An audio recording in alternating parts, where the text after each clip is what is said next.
welcome to the virtual class. This is our first class of our new session 2020-21. I never thought that we'll be meeting this way, but very soon we'll be coming out of this and we'll meet you in the school. So before I start the topic, I'd like to talk about the syllabus. Your history and civics syllabus is divided into two parts, part 1 and part 2.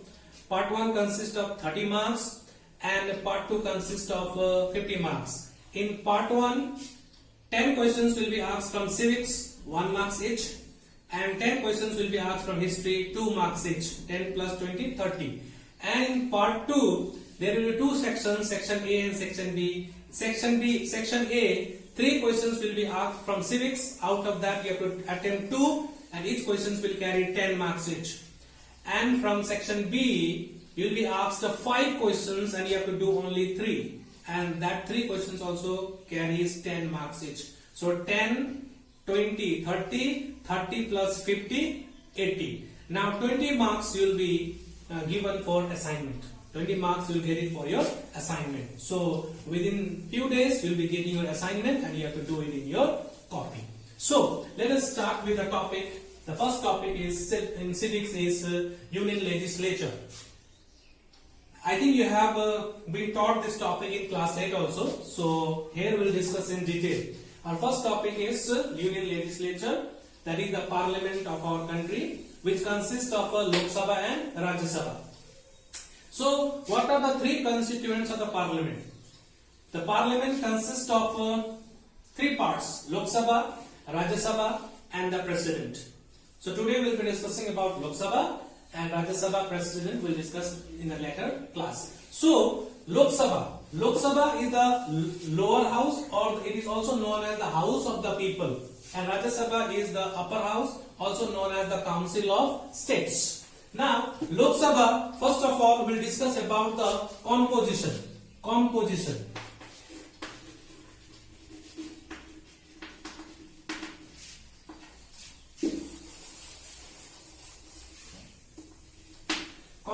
What is the composition of Lok Sabha?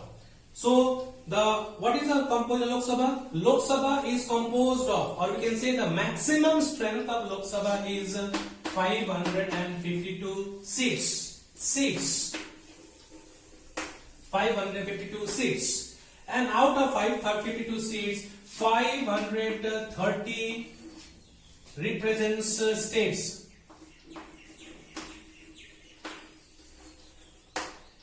And not more than 20 represents union territories.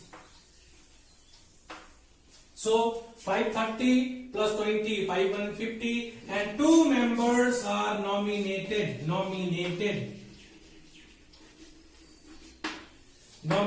by the president of our country from the Anglo-Indian community.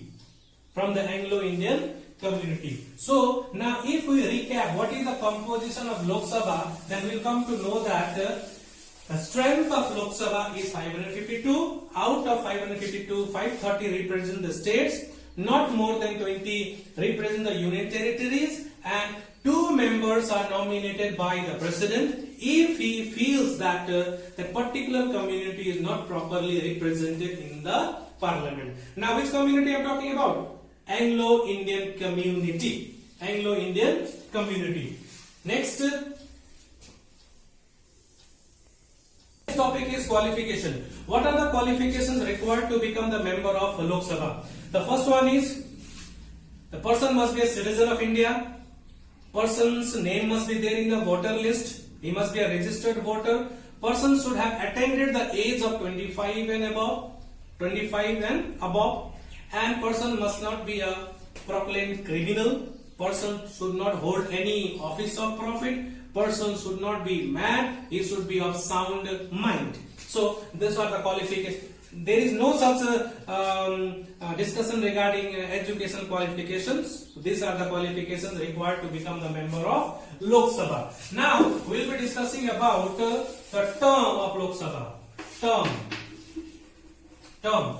What is the term of Lok Sabha? Lok Sabha has a term of 5 years. Lok Sabha has a term of 5 years. But before the completion of the 5 years also the government can be dissolved, Lok Sabha can be dissolved. How it will be? How it can be? If a vote of no confidence is passed, then definitely the government has to fall. So the normal term of Lok Sabha is 5 years. The next one is session. How many sessions are there in the Lok Sabha?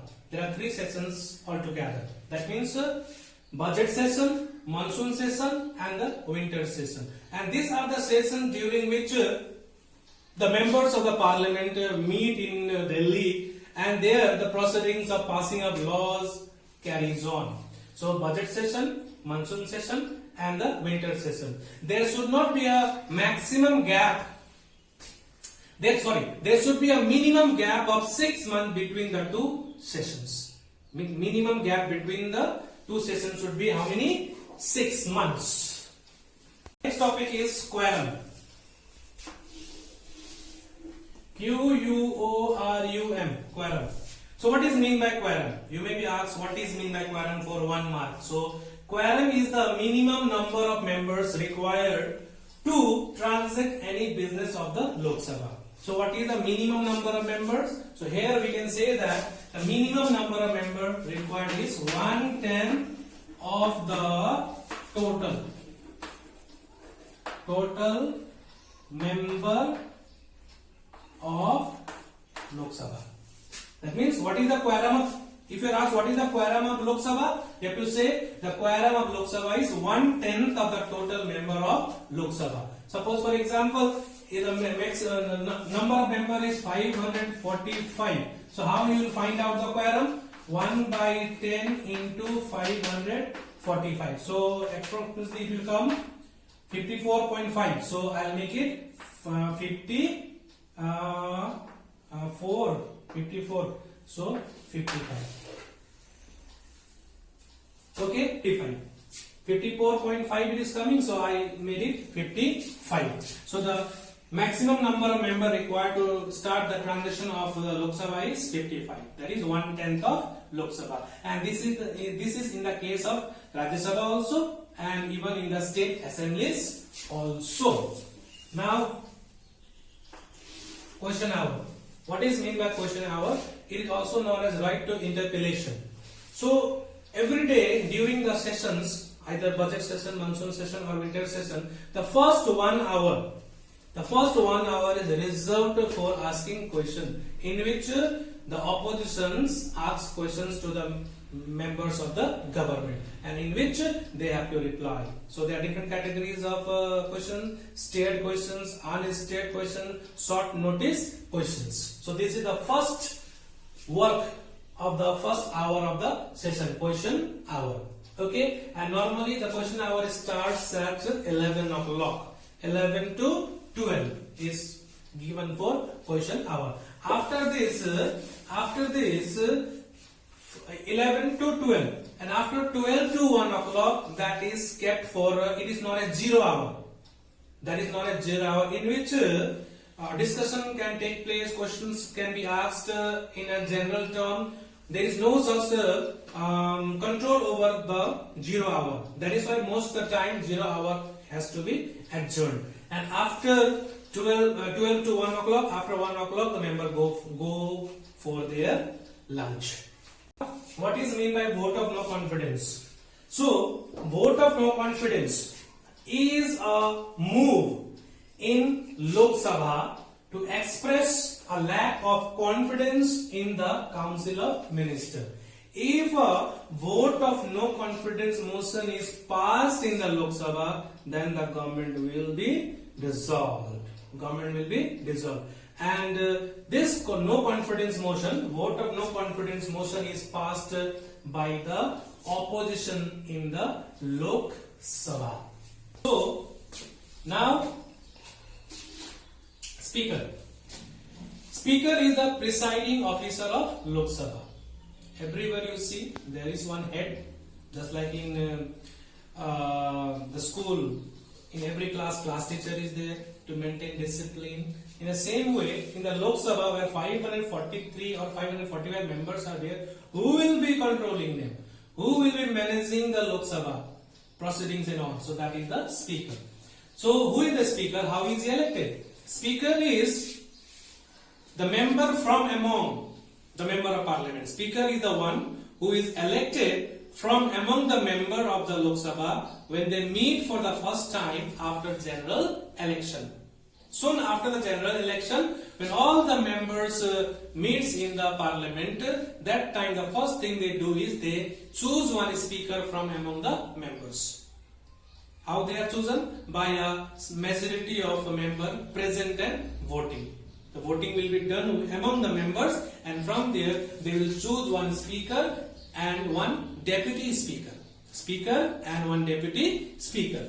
So speaker as well as deputy speaker is elected from among the members when they meet for the first time after general election by a simple majority of member present and voting. Now, what are the functions of the speaker? What are the functions of the speaker? So now the function of the speaker. What are the functions of the speaker? First of all, speaker is the presiding officer of Lok Sabha. So speaker presides over the meeting, conducts the business of the house, and maintains decorum and discipline in the Lok Sabha. Speaker maintains decorum and discipline in Lok Sabha. Speaker maintains that means there should not be any confusion in the Lok Sabha. Speaker allots time to the members to ask questions in the Lok Sabha. Sometimes there is a confusion regarding whether the bill is a money bill or not. So in that case also, speaker decides whether the bill is a money bill or not. Now, whenever the decisions which are taken in the Lok Sabha becomes very difficult, during that time also, speaker decides what type of decision to be taken in the proceedings. From that, speaker maintains discipline. Speaker adjourns the meeting of the house. So these are some of the functions of the speaker of Lok Sabha. Speaker of Lok Sabha. Now, one question still remains over here. 545 members are there in Lok Sabha, and how these members are allotted seats in the Lok Sabha. So the seats like from Sikkim, one member is represented in Lok Sabha, and from Uttar Pradesh 80 members are represented in Lok Sabha. So why there is so much of difference? Some states have 2 members, some states have 40 members, some states have 50, some has 12, 18. These are the things. So there can be a question arising in your mind, how is the seats in Lok Sabha allotted? So seats in Lok Sabha are allotted on the basis of population of the state. Like Sikkim has a small population, so 1 member, and Uttar Pradesh has from Uttar Pradesh 80 members are represented in Lok Sabha. So 80 means the population of Uttar Pradesh is bigger than the population of the Sikkim state. So this much for today. Today we have discussed about Lok Sabha. Now the remaining Rajya Sabha and the function of the parliament and whichever left out are there, we will be discussing in the next session. So till the time, stay safe, stay healthy, take care of yourself, and please go through this video again and again so that you understand it. And still if there remains a doubt, then again in the next session I'll explain you in a better way. Thank you very much. Have a nice day.